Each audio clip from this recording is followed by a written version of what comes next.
E aí galera, sejam muito bem-vindos a mais este analisador. E hoje vamos falar de um tema que, pra mim, principalmente, é bem difícil, ele é bem confuso, tem muita coisa acontecendo, pois envolve vários fatores, de várias coisas mais escabrosas que você pode imaginar, só que ele é difícil também pelo fato de tratar com uma pessoa que eu particularmente admiro e gosto muito como profissional, que é James Gunn. Tivemos a notícia de que ele foi deixado, saiu do projeto MCU, saiu da direção de Guardiões Volume 3, pois supostamente alguns tweets dele estariam fora das políticas do Me Too da Disney. Porque com o negócio que o cara tweetou lá, tipo, 2012, agora tá vindo repercussão e tal assim. Então, só pra gente entender o caso, eles têm que 10 pontos cruciais desse caso pra gente começar assim a discernir e tentar entender o que está acontecendo. Começou que o James Gunn, sem evidenciar algum motivo, pediu desculpas por tweets antigos. Dias depois disso, ou horas depois disso, o James Gunn é oficialmente demitido por estes tweets antigos por parte de Alan Horn, que é um dos caras cabeças lá da Disney, e disse em declaração oficial que as declarações ofensivas do Twitter de James Gunn são indefensáveis e inconsistentes com os valores de nosso estúdio, e nós cortamos relações com ele. E depois disso, vários artistas e amigos de elenco defenderam James Gunn extraoficialmente, no Twitter, seja lá onde for. Como se não bastasse isso, tivemos quase 300 mil assinaturas e uma petição de fãs para reconsiderar o James Gunn como diretor do Guardiões Volume 3, e isso gerou que uma tensão dentro da Disney, muito mais porque essa atitude foi tomada nas férias de Bob Iger, que é, vou colocar, o atual boss geral da Disney, assim, entendeu? Ele tava de férias e isso rolou. E aí a tensão tomou segunda proporção quando surge uma carta assinada por todo o elenco de Guardiões da Galáxia, inclusive as garotas de Guardiões da Galáxia, defendendo James Gunn e sendo contra a sua demissão de Guardiões Volume 3. Como se não bastasse totalmente aleatório isso, o diretor de Star Wars Episódio 8 e da nova franquia de Star Wars que vai vir depois do Episódio 9, Rian Johnson, o polêmico Rian Johnson para alguns, deleta 20 mil twitters de sua conta, entendeu? 20 mil tweets que ele sumiu do dia pra noite, assim, deletou. E no meio disso tudo, a Disney contra-atacou extraoficialmente, informações de estúdio, notícias que vazam e tudo mais, mantendo a postura de não recontratar, sob hipótese alguma, pois tratar de uma postura que não condiz com seu Me Too, que é eu também em tradução livre, né? De sua postura como empresa. Antes de terminar essa parte, a gente vai falar um pouquinho dessa história de Me Too, mas isso surge no momento em que, teoricamente, a Disney está se desligando de casos que teve dentro da sua própria produção, com atores que têm posturas questionáveis, só que no mesmo momento que você tem notícia que está saindo Piratas do Caribe 6, Voltando aos nossos apontamentos, outras estrelas da MCU começaram a deixar de seguir James Gunn, como Chris Evans, Chris Hemsworth, Robert Downey Jr., Tom Hiddleston, boa parte do elenco do Pantera Negra e o Kevin Feige, e o mais bizarro ainda, o Vin Diesel. E por fim, tem as declarações do Bautista atacando a Disney, falando que isso é um absurdo, que ele só vai fazer por contrato, que se não utilizar o roteiro do James Gunn no 3 ele não vai fazer o filme. Enfim, é muita coisa acontecendo aqui. Qual que é a explicação disso plausível? A gente não tem, a gente vai tentar esmiuçar agora. Muitos diriam que foi um sacrifício da Disney para ter a Fox de volta. Fox Studios requires a sacrifice. Come here, James Gunn.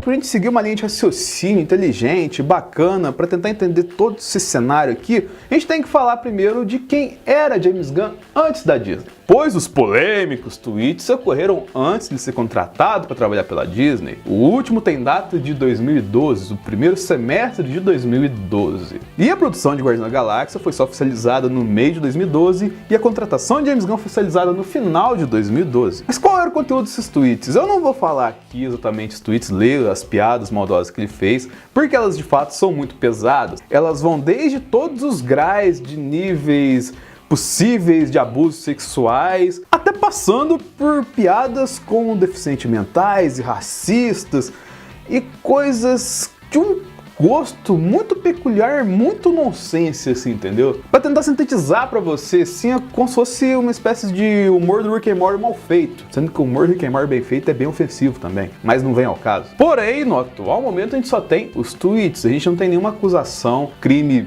pego em flagrante, Não tem nada questionável a não ser os tweets. Vamos ressaltar esse ponto mais à frente também. Porque a gente já tá falando do passado. E tweets à parte, o que era o James Gunn antes de ser contratado pela Disney? Ele era um produtor, um diretor, sim, que não tinha nenhum trabalho de destaque, sim. Ele era uma aposta, ele era um diretor indie. Porque os grandes destaques do James Gunn antes da Disney eram roteirizar Scooby-Doo 1 e Scooby-Doo 2, o filme Slither, fazer parte de produção de várias comédias besterol B e C e fazer um vídeo de soft porn com a Sasha Grey sem sexo. Looks like you're stranded, little girl. My car broke down.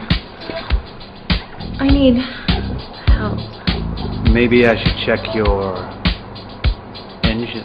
In my engine, do you mean my vagina? What? Ou seja, ele era uma aposta e se sentia como uma aposta. O cara tirava efetivamente pra tudo quanto é lado. Até que a Disney o contratou. E agora a gente tem que falar do James Gunn dentro da Disney. O que era o James Gunn da Disney? Basicamente, é o James Gunn dos Guardiões da Galáxia. A gente vai fazer uma parada aqui muito canalha, mas que é o que a gente tem pra analisar. A gente vai analisar as piadas do James Gunn dentro dos Guardiões da Galáxia. Porque é a única coisa Disney que a gente tem do James Gunn oficialmente. E aí a gente vai parar pra pesar. Será que isso aqui efetivamente é pesado? Será que isso aqui efetivamente é algo que a Disney não concorda? A gente tem lá no primeiro filme, por exemplo, a cena que Peter Quill fala pro Drax que ele namorou uma Mascavariana, que é uma menina que tem tentáculos nos dentes e tudo mais, que você teria nojo. Informações. Você já viu uma escavarelana? Tem tentáculos e agulhas nos dentes. Aí a gente vai pra dentro do Milano, ele tá olhando pra bunda da Gamora e faz uma piada sobre Polanski. Se tivesse uma luz negra, aqui ia aparecer uma pintura de Pollock. Além de inúmeras piadas e trocadilhos de um ofendendo o outro ali. E apelando sim a recursos visuais, recursos físicos da pessoa para fazer piadas. Vamos colocar deficiências da pessoa, se é que pode se chamar de deficiência uma pessoa ser uma árvore. Mas enfim. Olha só aquele cara. Acredito que nos chamam de criminosos quando ele comete um crime com esse cortezinho de cabelo. Olha o senhor risadinho. Cadê sua esposa, camarada? Mandou um beijo e pediu pra eu te dizer que você tem as sobrancelhas mais lindas do universo. Ele me chamou de verme. Ela me chamou de roedor. Aí nós vamos pro volume 2, a gente tem aquela cena no começo que o Peter insinua que seria interessante ter uma experiência sexual com a Aisha, com direito até olhadinhas safadas da galera dos soberanos lá na cena. I would be honored, yes, in the name of research. I think that could be pretty repulsive. A gente tem também a piada do Drax falando que ele ficou excitado pela Ovette ficar imóvel. My Ovette. One might assume she was dead. That does sound pretty hot. It would make my nether region. A piada do panda de lixo do Peter para o Rock. Várias piadas ao estilo Pra Ser Nossa, como o Rock deixar cocô na cama do Peter Quill, o ego indo mijar. A cena do Sexual Love do Peter pra Gamora, teoricamente, põe a mão no Peter. Romantic, sexual love. No, I don't. For her. No. E como se não bastasse todas essas coisinhas que eu falei aqui, a gente tem uma cena também, que eu acho ela muito mais pesada que a piada do Polanski do filme 1, que é a cena inicial dos saqueadores no volume 2. Pois, nitidamente, o Yondo com os saqueadores estão numa casa de prazeres com algumas profissionais de prazer. E ele tá vestindo uma calça.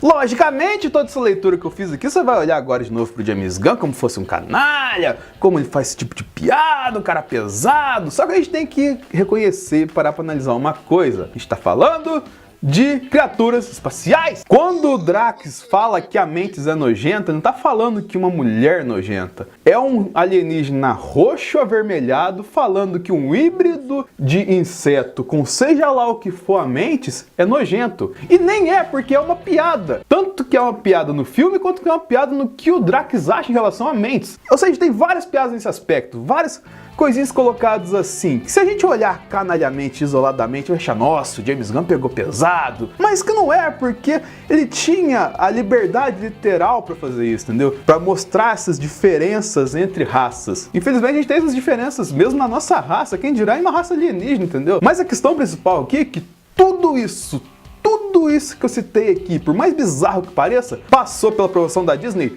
2 vezes. Independente se veio da mente do James Gunn ou não, a Disney já assinou isso embaixo. E é muito a cara do James Gunn as coisas que saíram, pois aqui é outro trunfo do James Gunn, porque o Guardiões da Galáxia do MCU é a coisa mais autoral que existe. Se você não acompanha os Guardiões da Galáxia nos quadrinhos, eles não são igual aos Guardiões da Galáxia no filme, assim, no que eu digo a formação, personalidade e sintonia entre eles. Toda essa magia que tem os Guardiões do cinema veio da mente do James Gunn, porque deram liberdade para um diretor B fazer um filme de heróis C e D e que se tornou mais sucesso do que o maior super-herói de todos os tempos, porque o Guardiões 1 e o Guardiões 2 vendeu mais que Man of Steel. Tudo no Guardiões da Galáxia tem a assinatura dele praticamente. Ou você acha que a Disney mesmo fez uma consultoria para fazer 2 mixtapes para fazer filme de Guardiões da Galáxia, pegar sucesso dos anos 70 e 80. Você acha que a Disney, se fosse fazer o Projeto Zero mesmo, você sem vergonha, se apostar em clichê, apostar em trocentas coisas que ele aposta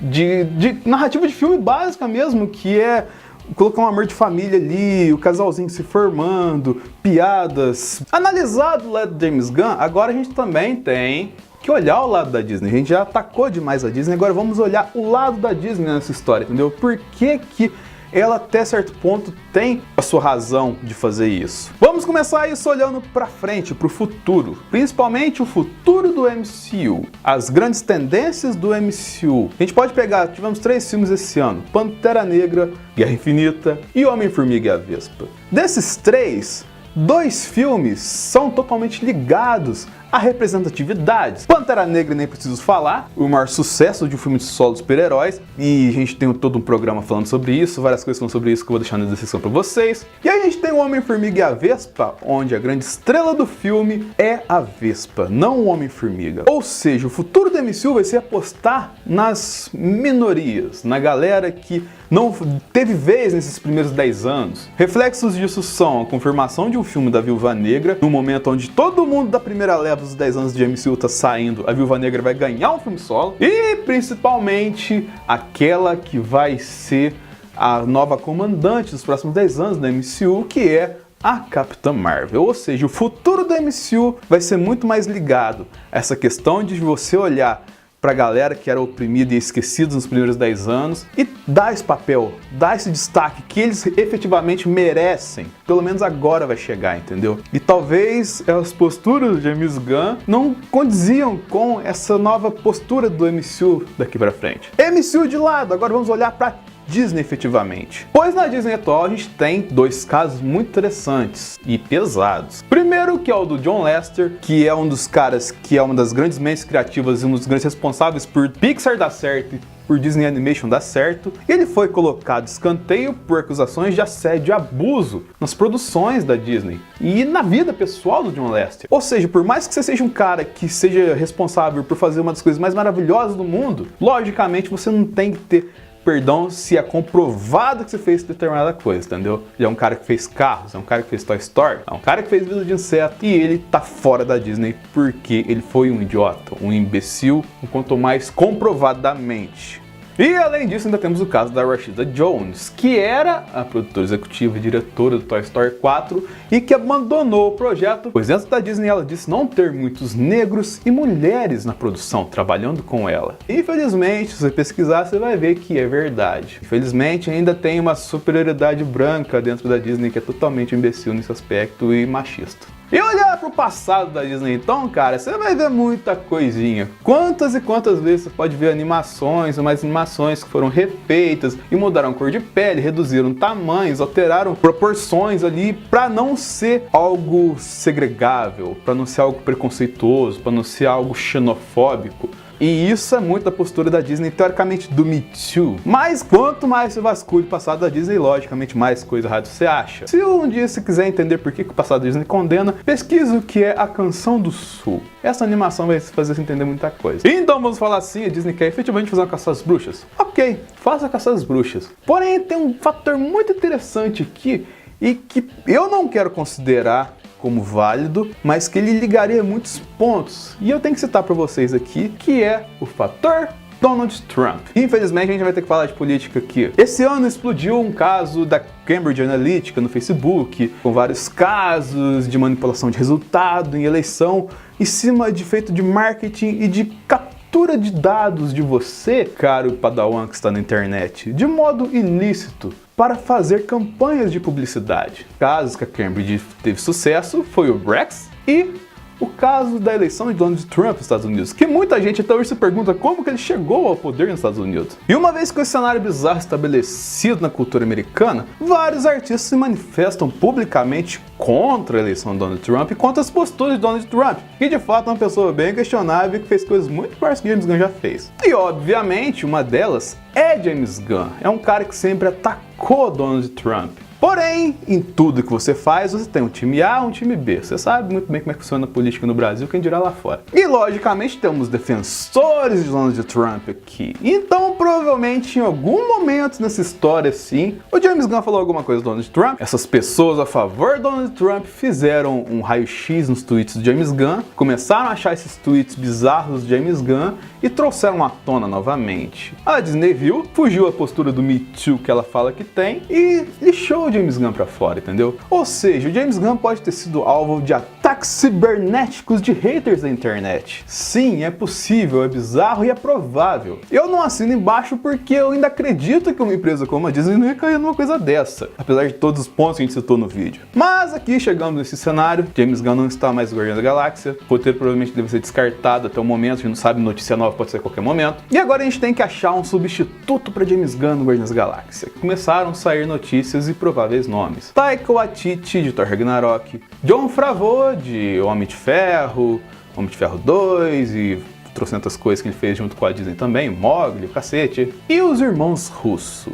Teoricamente, os diretores mais sucedidos da MCU aqui. Analisando os três isoladamente, rapidamente aqui. O Taika Waititi, apesar de ter feito um trabalho muito legal e muito bem sucedido no Thor Ragnarok, foi uma coisa muito arriscada. Eu não sei se a Disney teria coragem de arriscar novamente com ele. E além disso, o tom do humor do Taika Waititi é muito diferente do tom do humor do James Gunn. E como se não bastasse tudo isso ainda, o Thor Ragnarok a gente já sabe que ele é um filme que não teve roteiro, que muito ali foi construído na base do improviso, da interação dos atores. Só que o Thor Ragnarok tinha atores estupendos, a gente tá falando da Kate Blanchett e do Tom Hiddleston no mesmo filme. E as coisas que saem no Guardiões da Galáxia, nitidamente, são coisas muito ensaiadas. Você precisa de muita coisa, vamos colocar assim, criado antes do tempo, porque você tá falando de uma infinidade de CGI muito maior que do Thor Ragnarok, apesar de o Thor Ragnarok ter um lobo gigante. Jon Favreau seria, vamos colocar assim, o selo Disney de diretor de qualidade, entendeu? Ele faria um filme de Guardiões ok, mas faria um filme pra família inteira, entendeu? Talvez nem tenha sangue, e talvez seja um filme que até uma criança de 3 anos possa ver divertindo. Porque ele é especialista no formato Disney, entendeu? Não tô falando do formato da MCU de piada, entendeu? O formato de um filme da Disney. Ele faz comédia da Disney. Além, logicamente, ele faz, lógico, coisa mais épica, como Mowgli, assim. Mas vamos colocar, fazer uma coisa certinha, pegar um diretor certinho, com uma história que ela é basicamente totalmente errada, independente do diretor, eu acho meio arriscado. Nessas escolhas, o ideal, os irmãos Russo, que são os caras que dominam melhor o MCU. Porém, os irmãos Russo, né, cara, eles não são bons de humor, assim. E Guardiões precisa de muito humor, entendeu? Soldado Invernal é um filme bom pra caramba, mas é sério. Guerra Civil é um filme legal, só que ele a primeira metade dele é muito sério. E Guerra Infinita...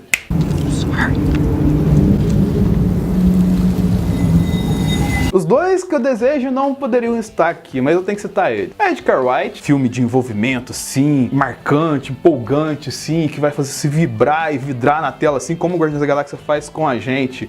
É o cara perfeito, ele já fez isso muito bem no Baby Driver, Scott Pilgrim, ele sabe trabalhar com música, é outra coisa importantíssima pra Guardiões da Galáxia, só que tem um empecilho de quê? Que ele era o cara que fazia o Homem-Formiga e ele foi chutado da Disney porque ele era o cara que fazia o Homem-Formiga. Ele queria pôr muito bedelho em coisas que, teoricamente, o bedelho não era dele. E J.J. Abrams, que é o cara que trouxe Star Wars de novo pra gente. É um cara que sabe colocar o coração do fã na tela ali, entendeu? E pra um Guardiões 3 dar certo, vai ter que colocar muito fanservice, muito coração de fã ali. Por isso até que ele tá de volta pro episódio 9. Pra ressuscitar um Star Wars que os fãs não gostaram, e eu não me incluo nesses fãs. Porém, o empecilho é o quê? É o Star Wars 9, cara. Ele tá fazendo um filme que tem que encerrar uma saga épica, tem que encerrar os Skywalker no cinema. E também ele saiu de um Star Wars, ele saiu de um Star Trek, ele tá fazendo Westworld. Ele vai voltar para um filme da Marvel? Eu acho muito difícil, entendeu? Ele gosta de se sentir desafiado, entendeu? Ele gosta de trazer algo novo pra carreira dele, assim. Então eu acho muito difícil ele sair de um mega blockbuster pra ir pra outro mega blockbuster vindo de tantos mega blockbusters, entendeu? Se ele fizer vai ser maravilhoso, mas eu acho que não vai acontecer. Chegando a uma conclusão disso tudo que a gente falou aqui, cara, é muita coisa, é muito difícil você tentar achar uma linha de raciocínio lógica pra chegar aqui. A conclusão que eu tiro é, James Gunn errou muito, errou feio, errou rude. Mas ele se arrependeu e já pediu desculpa mais de uma vez. E o principal, além de palavras que a gente joga ao vento e se machucam pessoas, ele não fez nada comprovadamente à margem da lei. Ele não atingiu e agrediu ninguém. Ele não foi lá e fez as coisas que ele falou no tweet. Ele estava fazendo piadas. Piadas mal feitas nós fazemos a todo momento. Mas ele errou sim, ele assumiu o seu erro e, na minha visão, ele teria o perdão. Ele já foi exposto publicamente a muita coisa nesse aspecto. Tanto que o cara tá nem tweetando mais, nem aparecendo na Comic Con, uma coisa que não tinha nada a ver com Guardiões. Ele tá se poupando publicamente, porque ele se preocupa com isso, entendeu? Então, na minha visão, seria permissível o perdão. Porém, a gente tem que olhar a questão da Disney também, que é uma empresa com o nome Zelar, e que se preocupa de fazer magical moments pra todo mundo, a todo momento, e a todo custo, entendeu? Se eles vão seguir isso mesmo, que faça a regra caça as bruxas mesmo, entendeu? Siga todo mundo que faça esse tipo de coisa bizarra e questionável até o final, entendeu? E tire de fato essa galera de destaque. Porém, para fazer isso, tinha que tirar várias pessoas, como por exemplo Robert Downey Jr., que tem um passado muito mais questionável que o do James Gunn. No geral, a conclusão final que eu tiro disso tudo mesmo é que tem coisa que a gente não sabe ainda, cara. Tá muito nebuloso essa parada. Tem coisa muito bizarra, muito escondida aqui e que eu espero que sejam revelados pra gente. Se chegar amanhã, logicamente, sair a notícia, o James Gunn fez isso, aquilo, ele foi otário, sim, vai ser válido tudo isso. Mas só por tweets, cara, sendo que tem coisa que faz muito pior, galera que fez muito pior do que o James Gunn, eu acho que pegaram pesado com o cara, entendeu? Então, galera, espero que tenha gostado do vídeo, longo vídeo, grande dossiê, pelo menos tá sabendo de tudo agora. Curta, compartilhe, favorite, sinalize, se inscreva no analisador, clique no sininho para vídeos novos, tudo mais. Ouça o Sala da Discord, nosso podcast sobre vocês, as pessoas que lidam com esse tipo de informação todo dia. Curta Legião dos Vilões e até o próximo analisador.